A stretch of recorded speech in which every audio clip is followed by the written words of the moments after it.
I was gripping the steering wheel so hard my knuckles turned white, the Pacific Coast Highway blurring past me at 70 miles an hour. The sun was dipping below the horizon, painting the ocean in fiery oranges and purples.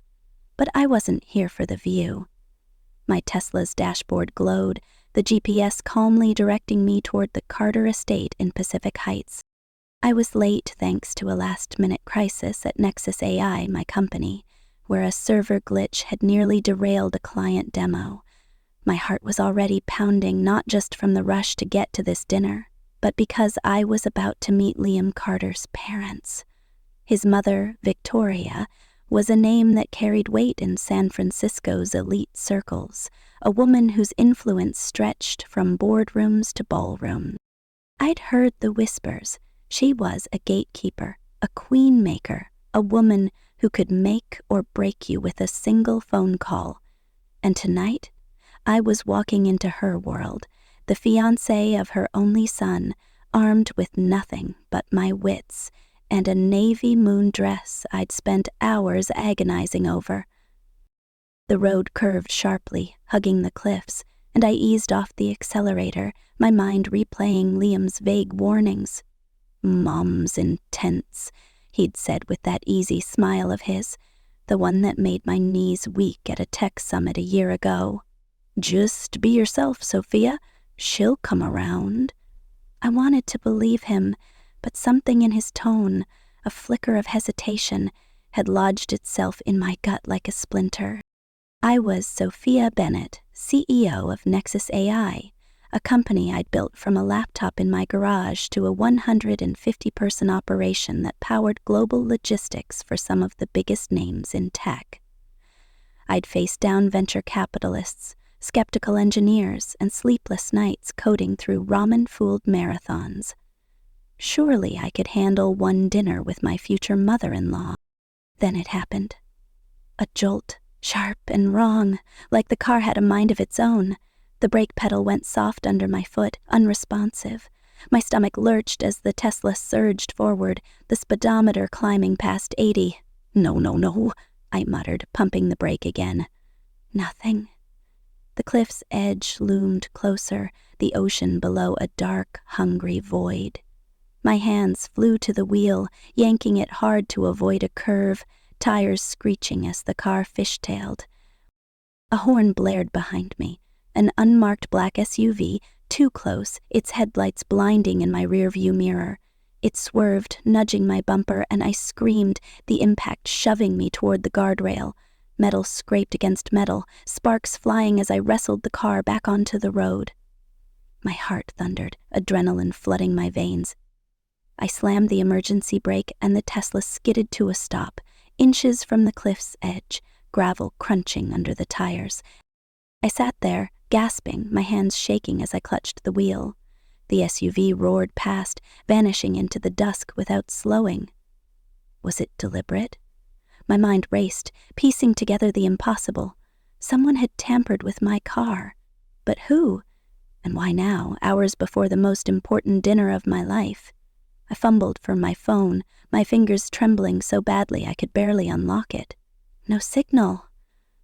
Of course, I was alone on this stretch of highway, the ocean roaring below, the Carter Estate still miles away. I forced myself to breathe, to think. I was alive. That was enough for now. I restarted the car, praying it would hold together, and limped toward Pacific Heights, my nerves frayed but my resolve hardening.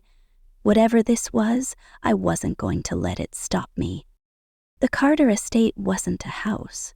It was a fortress. A sleek, modernist masterpiece of glass and steel perched above San Francisco Bay, its floor-to-ceiling windows reflecting the city's glittering skyline. Private security in black suits patrolled the perimeter, their earpieces glinting under the floodlights.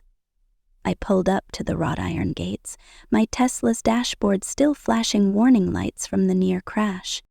A guard waved me through, his expression unreadable, and I parked between a Bentley and a Porsche, feeling like my car, scratched and battered, was an interloper in this world of wealth. I checked my reflection in the rearview mirror, smoothing my dark hair and wiping a smudge of mascara from under my eyes. The navy dress clung to me, elegant but understated, a deliberate choice to avoid looking like I was trying too hard. I stepped out, my heels clicking on the marble driveway, and took a deep breath. This was it. Liam was waiting at the entrance, tall and handsome in a tailored blazer, his sandy hair catching the light. His smile was warm, but there was a tightness around his eyes, a nervousness I hadn't seen before. "You made it," he said, pulling me into a quick hug. "You okay? You look shaken." "Long story," I said, forcing a smile. I didn't want to tell him about the crash. Not yet. Not until I understood what had happened. Just a rough drive. He squeezed my hand, his touch grounding me. "You've got this, Sophia. They're going to love you." The foyer was a cathedral of wealth. Marble floors, a chandelier dripping with crystals, and abstract art that probably cost more than my entire company's seed funding. A uniformed housekeeper took my coat, her eyes flicking over me with a curiosity she didn't voice. Liam led me into a sitting room where Victoria Carter waited, a vision of icy elegance in a black silk dress, her blonde hair swept into a flawless chignon. Her hazel eyes, Liam's eyes, scanned me from head to toe, a predator sizing up prey. Beside her stood Henry Carter, Liam's father, his silver hair and broad shoulders giving him the air of a retired general. He offered a polite nod, but Victoria's smile was sharp, like a blade hidden in velvet. "Sophia Bennett," she said, her voice smooth as glass. "The woman who's captured my son's heart. We've heard so little about you." The pause was deliberate, a jab at my obscurity in her world. "Thank you for having me," I said, keeping my tone even. "It's an honor to meet you both." Henry stepped forward, his handshake firm. "Welcome to our home, Sophia. Liam says you're quite the innovator." Before I could respond, Victoria cut in. "Yes, some sort of tech venture, isn't it? Tell me, what does your father do?" I swallowed the urge to flinch. "He's a retired nurse.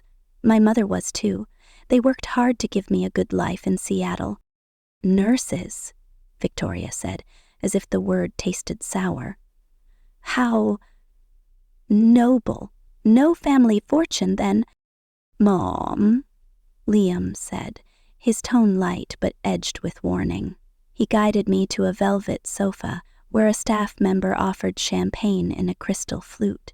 I took it, grateful for something to hold on to as Victoria's scrutiny intensified. "No fortune," I said, meeting her gaze. "I built Nexus AI from nothing. We develop predictive analytics for global logistics, actually powering 25% of Carter Enterprises' shipping operations." Victoria's eyes widened for a fraction of a second before her composure snapped back. "Is that so? I leave such details to our managers." Her dismissal was a slap, but I let it slide, sipping my champagne to steady my nerves. The housekeeper announced dinner, and we moved to a dining room that could have doubled as a museum gallery, a mahogany table stretched beneath a chandelier, set with bone china and enough silverware to confuse a royal. I'd spent hours researching dining etiquette, determined not to falter. The first course was a chilled avocado soup, and I reached for the correct spoon, hyper-aware of Victoria's gaze. She leaned forward, her pearl necklace glinting. "Slow, Sophia, where did you study? Not Stanford, surely." "Actually, I did," I said, keeping my voice steady. "Full scholarship, computer science and entrepreneurship." "Not Ivy League," she said, raising an eyebrow. "The Carters have been Yale for generations." "Different paths to success," Henry interjected, his tone kind but fleeting. "I hear Nexus AI is making waves." "Thank you," I said, grateful for the lifeline. "Our new AI module is—" "You're using the dessert spoon," Victoria interrupted, pointing at my hand. I wasn't, but I switched anyway, my cheeks burning. She didn't stop there. My posture was slouched, my voice too assertive for polite company, my compliments about their home trite. Each jab was delivered with a smile, as if she were doing me a favor by pointing out my flaws. I tried to steer the conversation to business, mentioning our contract with Carter Enterprises. Your shipping division's efficiency has improved 18% since we implemented our platform, I said, hoping to find common ground. Victoria waved a hand. Business is tedious at dinner. Tell me, have you thought about children? The Carter lineage is particular. We haven't discussed timing, I said carefully. My company's growth is my focus right now. Her face hardened. A woman's duty is to her family, not her little startup. Your employees, how many, 100? Rely on you. How will you manage that and a Carter heir? I glanced at Liam, waiting for him to defend me. He was staring at his plate, cutting his steak with surgical precision. My stomach twisted, but I pressed on. Nexus AI isn't a hobby. It's a business that supports 150 families and drives innovation. How quaint, Victoria said, sipping her champagne. But the Carters have standards. Liam's position in society requires a suitable partner. I believe I am suitable, I said, my voice quieter than I intended. You do? She set her glass down, her eyes locking onto mine. Then, without warning, she flung the contents of her champagne flute at me. The liquid hit my face, cold and stinging, splashing across my dress and dripping onto the table. I gasped, frozen, as the room went silent. That's to cleanse your middle-class roots, Victoria said, her voice calm as if she'd commented on the weather. If you want to marry my son, you'll contribute $500,000, 0 cents, to the Carter Family Trust, an entrance fee. I blinked, champagne dripping down my cheeks, my heart pounding so loud I thought it might burst. Liam chuckled, handing me his napkin. Mom's got her traditions, he said, as if she'd just told a quirky family story. She did the same to my cousin's wife. Henry shifted uncomfortably but said nothing. Victoria leaned back, her smile triumphant. The Carters don't marry down without compensation. Your startup may be cute, but it's unstable. The dowry ensures you're committed to us, not Liam's $50 0 cents M trust fund. I dabbed at my face, my hands trembling, the room spinning.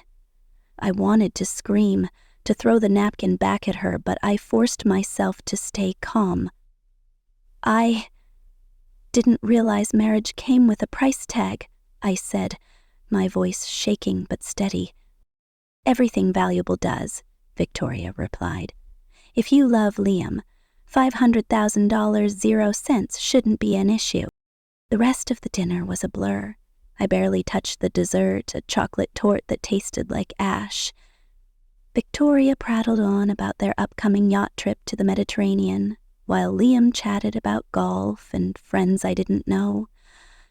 I felt like an outsider, a specimen under a microscope, dissected for sport.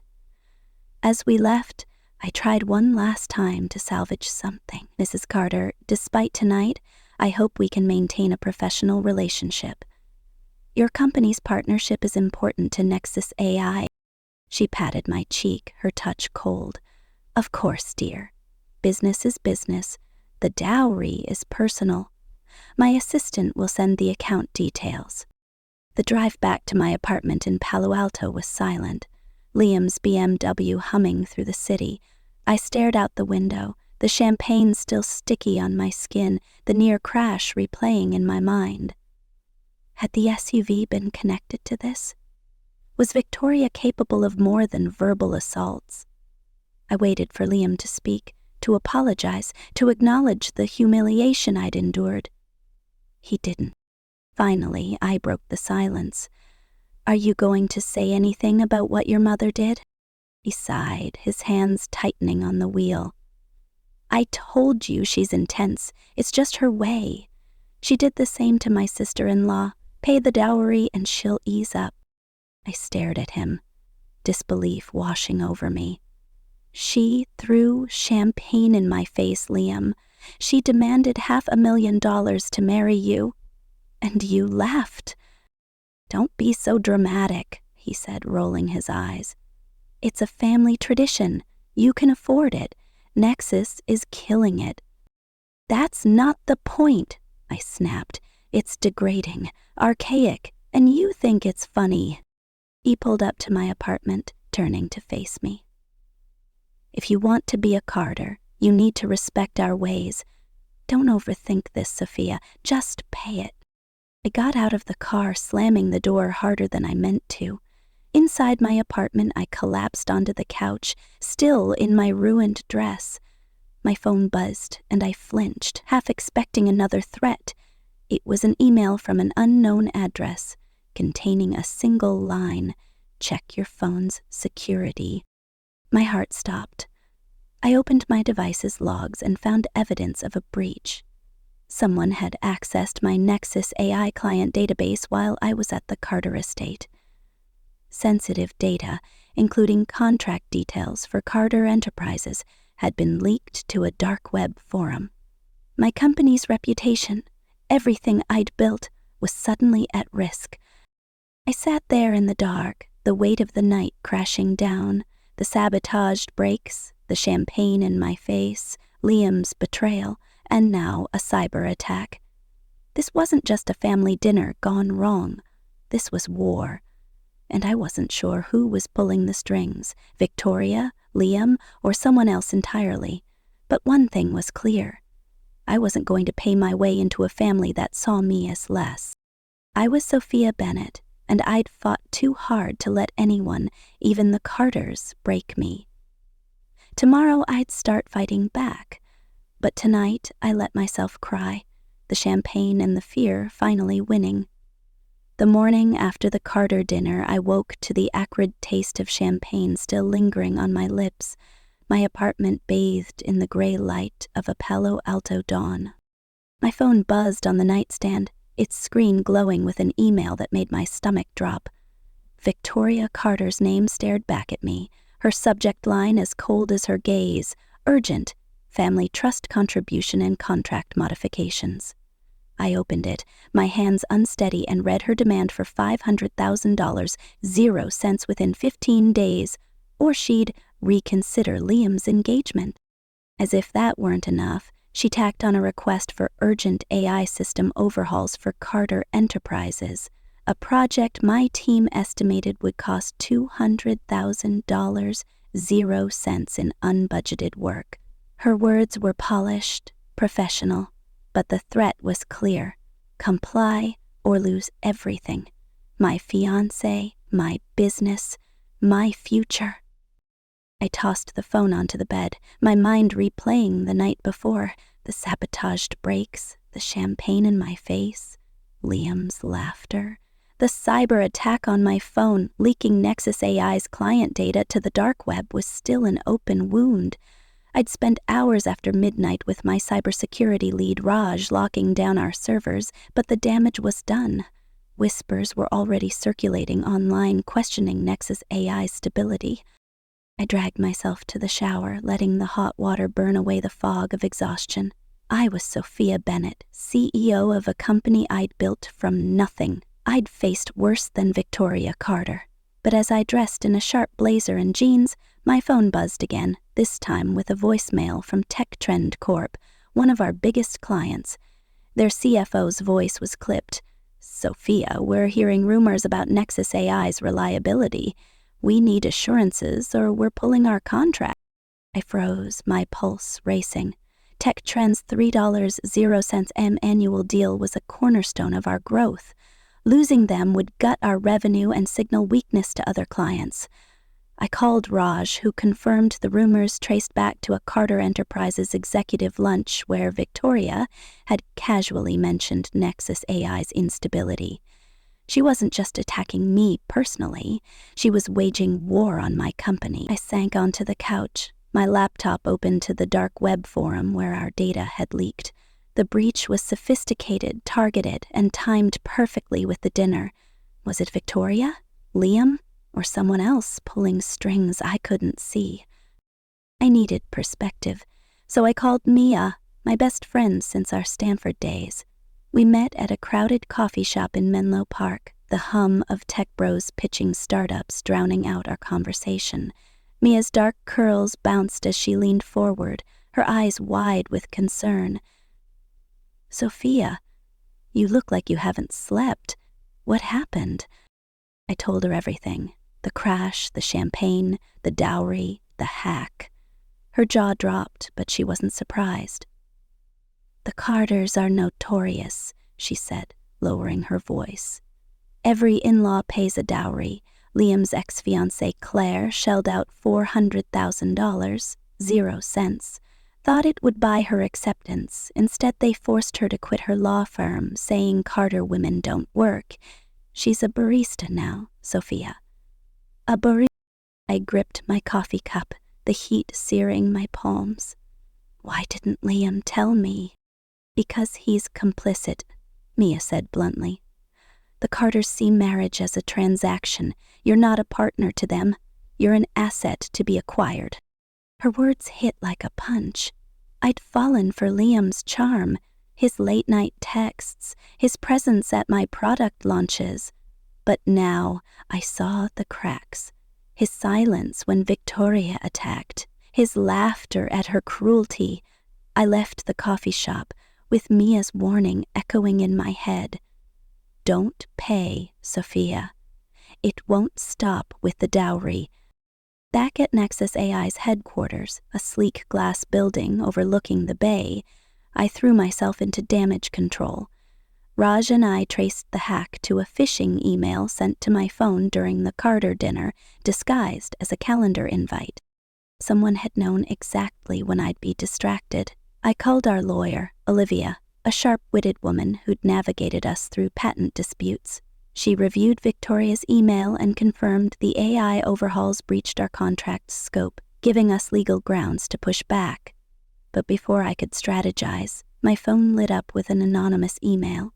The subject line chilling: "Drop the Carter contract or your next crash." I stared at the screen, my breath catching. The reference to the crash wasn't a coincidence. Someone knew about the sabotaged brakes, maybe even orchestrated it. I forwarded the threat to Raj, who ran a trace, but the email was routed through a VPN, untraceable. My office, usually a sanctuary of code and coffee, felt like a cage. I paced, my mind racing. Was this Victoria's doing, or was there a bigger player involved? Carter Enterprises had enemies, competitors, regulators, even disgruntled ex-employees. But why target me? Victoria's calls started that afternoon, her voice dripping with false sweetness. "Sophia, dear, your staff's performance is lacking. We're considering other vendors unless you prioritize our needs." She criticized our algorithms, our response times, even our office decor, each call chipping away at my confidence. Liam's texts followed, growing sharper. "Pay the dowry, Sophia. You're embarrassing me in front of my family." I ignored him, but the pressure was mounting, a vice tightening around my life. Then came the hit piece. A tech blog, Silicon Scoop, published an article claiming Nexus AI software caused a $10 0 cents shipping failure at Carter Enterprises. The story was a lie. Our platform had saved them millions, but it spread like wildfire, tanking our stock value by 15% overnight. Investors called, panicked, demanding explanations. I traced the article to a source close to Carter Enterprises. Unmistakably Victoria's handiwork. My board scheduled an emergency meeting, their emails laced with doubt. I was losing control, my company teetering on the edge. Late that night, alone in my office, I found a USB drive on my desk. Unlabeled, out of place. My heart pounded as I plugged it in, against my better judgment. It contained screenshots of texts between Liam and Victoria, time-stamped the night of the dinner. Liam, she's stubborn about the dowry. Victoria, keep pushing. The contract gives us leverage. Liam, what if she refuses? Victoria, then she's not Carter material. Remind her of your trust fund conditions. I felt sick, betrayed by the man I'd loved. The drive also held a note, "You're not the first. Get out while you can." It was signed, H.D. Henry's driver, I realized, the quiet man who'd watched me leave the estate with pity in his eyes. The texts confirmed my worst fears. Liam wasn't just complicit. He was an active player in his mother's scheme. I saved the files, my hands shaking, and called Dr. Elena Torres, my Stanford mentor, a woman who'd built a tech empire in the 90s. We met at her vineyard in Napa, the rolling hills, a stark contrast to my chaos. Elena listened, her silver hair glinting in the sun, then leaned forward. "Victoria's a predator, Sophia. She's exploiting your vulnerabilities, your love for Liam, your business ties. Outmaneuver her. Use your independence as a weapon." "How?" I asked, desperation creeping into my voice. "She's got more resources, more connections." "Predators don't expect prey to fight back," Elena said, her eyes fierce. "Surprise her. Dig into Carter Enterprises. They're not untouchable." Inspired, I tasked Ryan, my sharpest analyst, with investigating Carter Enterprises. He worked through the weekend, unearthing a gold mine of dirt, fraudulent accounting, tax evasion, and pattern of bullying smaller vendors into submission. One company, a logistics startup, had gone bankrupt after refusing Carter's demands. The parallels to my situation were chilling. Ryan's report gave me leverage, but I needed more than dirt. I needed a way out. The next blow came at a tech conference in Las Vegas, where I was keynoting to 5,000 industry leaders. My presentation, a showcase of Nexus AI's new predictive module, was my chance to rebuild our reputation. I stood backstage, my palms sweaty, when my laptop froze, a virus crashing my slides. The screen projected a mocking message, "Nexus AI, unreliable by design." The audience murmured, cameras flashing as I scrambled to recover. Raj traced the virus to a USB handed to me by a conference volunteer who'd vanished. The sabotage was deliberate, public, and humiliating. Another arrow from Victoria's quiver. Back in Palo Alto, Victoria summoned me to a second family dinner, framing it as a chance to reconsider. I went, against my better judgment, needing to see Liam's true colors. The Carter dining room was as oppressive as before, filled with in-laws who spoke of the dowry like a sacred right.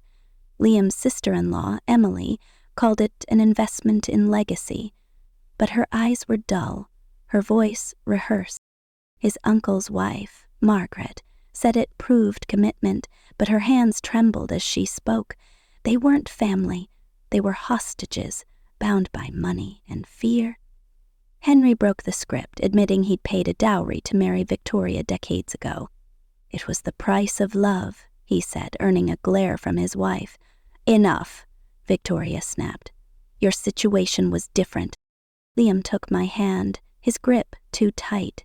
"Sophia, we want you in this family, but traditions matter. Decide now, are you in or out?" I excused myself, my heart racing, and checked my phone in the hallway. 3 urgent texts from Mia. "Victoria's spreading lies to more clients. Horizon Tech and Quantum Dynamics are wavering. $5.00 M in deals at risk." The smear campaign had escalated, Victoria's influence poisoning my business. I returned to the table, my resolve hardening. "I need time," I said, buying myself a week. The next day, my office was broken into. Filing cabinets were ransacked, and blueprints for our core AI algorithm, our company's lifeblood, were gone. Security footage showed a masked figure, but a Carter Enterprises keycard was found near the scene, dropped in the chaos. The theft screamed corporate espionage, and the keycard pointed to Victoria. I tightened security, my nerves frayed, but the threats kept coming. An investor, Gordon Klein, called, his voice icy. "Resolve this Carter mess without press, or I'm pulling my $20.00 funding." My board echoed his concerns, urging me to keep the Carter contract to avoid short-term losses. Their doubt stung, but I refused to bend, and Olivier, my lawyer, reviewed Ryan's findings and confirmed we could terminate the Carter contract due to their breaches. "Victoria's demands are extortion," she said. "And that key card? It's evidence of criminal intent. I also secured preliminary deals with Horizon Tech and Quantum Dynamics, rivals to Carter Enterprises, to replace the lost revenue." The contracts weren't signed, but they gave me hope. Amid the chaos, a rumor reached me via Mia. Victoria's dowry demands might fund a secret offshore account, possibly tied to money laundering. The claim was unproven, but it added a layer of intrigue, a hint that Victoria's empire had cracks. I confronted Liam that night at his condo, a sleek penthouse overlooking the bay. "Where do you stand?" I demanded. "With me or your mother?" He sighed, pouring himself a scotch. "You're naive, Sophia. The Carters are old money. Traditions like the dowry aren't about love. They're about alliances. Pay it and we're set." "You're okay with her humiliating me? Threatening my company?" I asked, my voice breaking. "It's just money," he said, his eyes cold. "You have it. Why fight?" "Because I won't be bought," I snapped. "Marriage is about partnership, not transactions."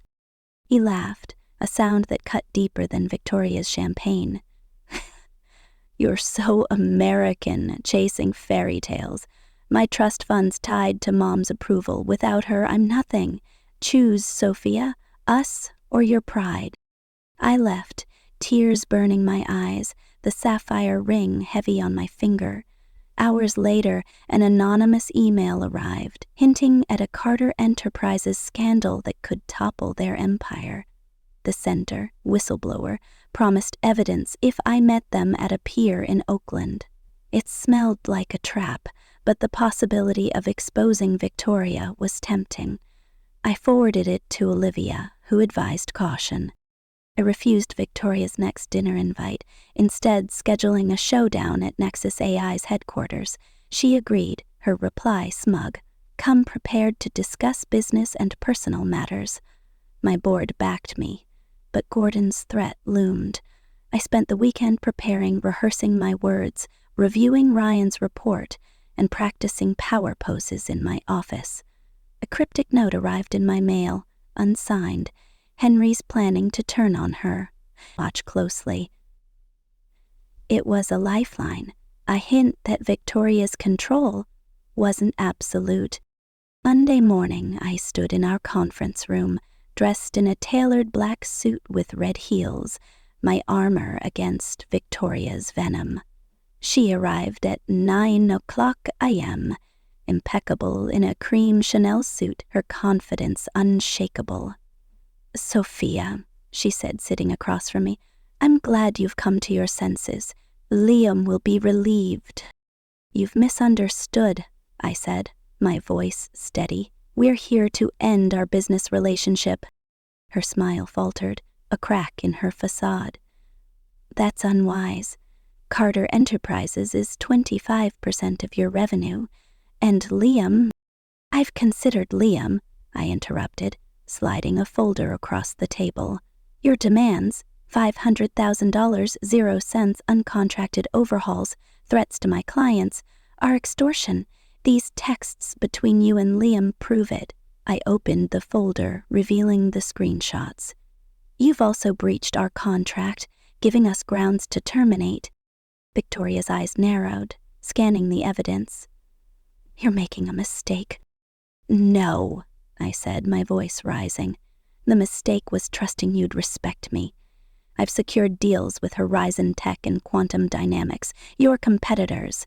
And this," I pushed another folder forward, Ryan's report on their fraud, tax evasion, vendor bullying, a stolen key card from my office. Fight this, and it's public. Her face paled, but she rallied. You have no idea who you're dealing with. I do, I said, standing. A bully who thinks money buys loyalty? I'm done. I handed her a courier envelope, the sapphire ring inside.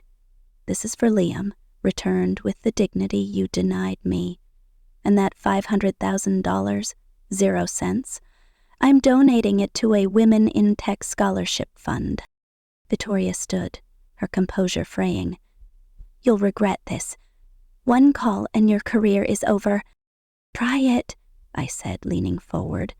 But stories about old money families extorting startups make great headlines.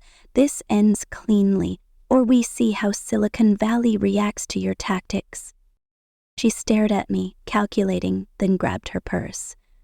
Liam deserves better, she hissed. On that we agree, I said. Security will escort you out. As she left, I sank into my chair, adrenaline fading into exhaustion. My phone buzzed. Henry Carter, his voice weary but resolute. Sophia, I'm sorry. I sat silent while Victoria humiliated you. I've left her, inspired by your courage. I'm done enabling her. I thanked him, stunned as whispers reached me of a mysterious new client offering Nexus AI a $50 0 cents M deal. Their ties to Carter Enterprises raised red flags, but the opportunity was tantalizing. I smiled, ready for the next battle, my heart lighter than it had been in weeks. I was free, and Nexus AI was stronger than ever,